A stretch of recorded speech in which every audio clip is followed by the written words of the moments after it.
I'm Matt McBride. My favorite Major League idol when I was growing up was Cal Ripken. He just played hard every day, played in all those games, and he was close to home. I just love watching him coming to the park every day. You know, knowing he's going to be hurt or not feeling too good, and he's going to go out there, play hard, and do what he had to do to try and win a baseball game. Cal Ripken Jr., baseball's ultimate Iron Man, and if Mac McBride is anything like Cal Ripken Jr., the Indians will take that. He could be a quarter of what Cal Ripken Jr. was, and I think the Indians would be extremely happy. You know, you look at a guy like Cal Ripken Jr. who he played the game very hard, never gave in, even with injuries and everything, and I mean, the guy is a great person to idolize. Absolutely. Great shortstop, of course, and at the end of his career, a great third baseman. And speaking of third basemen that are minor leaguers right now, Jared Gettert is playing at AAA Columbus. He's had an outstanding season both at AA Akron and for the Clippers, and maybe in September we'll see him here in Cleveland. With a closer look at Jared Gettert, here's Scott Leo. Here we are in Columbus, and our guest is Jared Gettert, the Clippers' third baseman.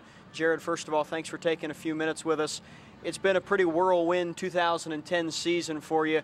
Your first taste of AAA, and you burst onto the scene here in Columbus in a big, big way. Talk about what that was like for you. It's just been, you know, a great experience all the way around. Obviously, starting the year in Akron and then getting the opportunity to come up here and, you know, play for another good team in a great ballpark in a great city. It's just been a great experience all the way around. Early in your time here with Columbus, you were hitting home runs left and right, and you and I talked a couple of times, and you said, you know, I'm not really a home run hitter. I don't think of myself in that fashion. But when you got here to Huntington Park, you were taking advantage of a small ballpark. You know, my goal, I guess, is not to hit a lot of home runs. That's not necessarily my approach. My approach is more, you know, just trying to make quality contact, solid contact, and I was able to do that and, you know, get it up in the air a little bit, and they went out. So I'll definitely take the home runs. You know, they're nice, but my goal and my approach each at bat is just good quality contact. When you first came up here to this level, you had some real established hitters, some guys with good resumes at this level hitting around you. A lot of them are now in Cleveland. Has that changed your approach because the lineup has changed around you? I don't think so. I mean, I was, you know, fortunate to play with those guys who were here when I first got here, but now I feel like, you know, the guys that we have in the lineup now are good players and good hitters as well. So I don't, you know, feel that there's necessarily any more pressure, any reason to try to do more. So I don't, you know, from an individual approach standpoint, no, not necessarily. This team had been cruising all year long, and then you guys hit a stretch where you lost 11 out of 13. Mike Sarbaugh had a little closed-door meeting after a loss in Syracuse. He talked about just trying to do your part. He felt like guys were pressing. Did you get that sense too? You know, I think that pressing is kind of can be a funny thing sometimes. I think sometimes guys might be trying a little too hard or trying to do a little more than they're capable of, even when you don't necessarily feel like you are. So I think maybe, you know, it might have got to that point a little bit, and maybe it was good to kind of take a step back and just guys get back to doing what they do best and, you know, not trying to do more than that. So hopefully, you know, it's kind of showed the last couple of games, and hopefully we can continue that way. At one point, this club was 25 games over 500. You had a 10.5 game lead in the division, and then that evaporated. But can that be a good thing, the fact that this is now a playoff chase and there's something to play for every single day? I think so, you know, and I think we'll be our best when we're focusing on, you know, what we can do and going out and playing our game every day. And, you know, we feel confident, you know, we've got a good pitching staff, you know, a good team offensively, that if we go out and do what we're capable of doing, we'll be, you know, fine when the regular season ends. Earlier this season, not that long ago, Manny Acta talked in Cleveland about Jared Gettert potentially getting a September call-up so that they can get a look. Is that something that weighs on your mind? Do you pay attention to those things at all when you hear them? You know, it's great to hear that, and obviously that's you know, that's my goal. That's why I play the game, is to, you know, hopefully get there. But I feel like, you know, that can't really be my focus. You know, if I take my focus off of what I'm trying to do here, it's, you know, it's not going to help me get there. So it's obviously nice to hear that, and that's you know, what I'm striving for. But ultimately, I got to take care of business here every day.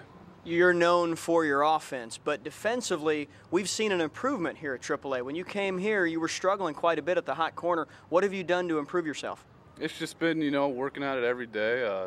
Sarby's worked with me a lot, and just day in and day out doing little things. Just I feel like I have a pretty good routine of things to work on defensively, and just trying to get a little bit better every day. And I think over the course of the rest of the season, it'll hopefully can continue to improve. Jared, thanks for taking a few minutes with us, and best of luck the rest of the way. No problem. Thank you. Glad to do it. Jared Gettert with us here in Columbus. Back. Scott, Jared, thanks. As you get a look at the height and weight for Jared Gettert, you saw his numbers during that piece. Jason, the kid has just simply produced this year, especially offensively. Yeah, he has. He's produced excellent offensively. As soon as he got called up to AAA, I mean, he was just on fire, hitting home runs. The tough thing about Jared Gettert right now is he's not on the 40-man roster. That's going to be very hard to get a September call-up when you're not on that roster. And with the Indians, they don't want to start somebody's clock too early. That's a great point, Jason. So we'll see if we'll see Jared Gettert in September. We'll take a break here with Indians Minor League Magazine. When we come back, we'll show you the standings and also update the schedule for you as you take a look at the Kent State mascot at Eastwood Field. Don't forget, STO is now your home for Max Sports. Stay tuned.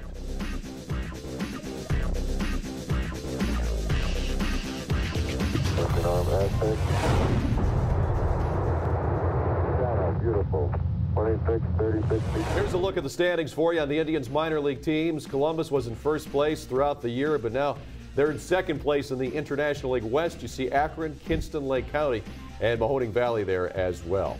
Here's a look at the schedule for the Indians farm teams. Columbus on the road for Toledo and Louisville before coming home for Indianapolis. Akron's at Bowie, then home for Erie. Kinston home for Frederick and Salem. Lake County's at Bowling Green, then home for South Bend.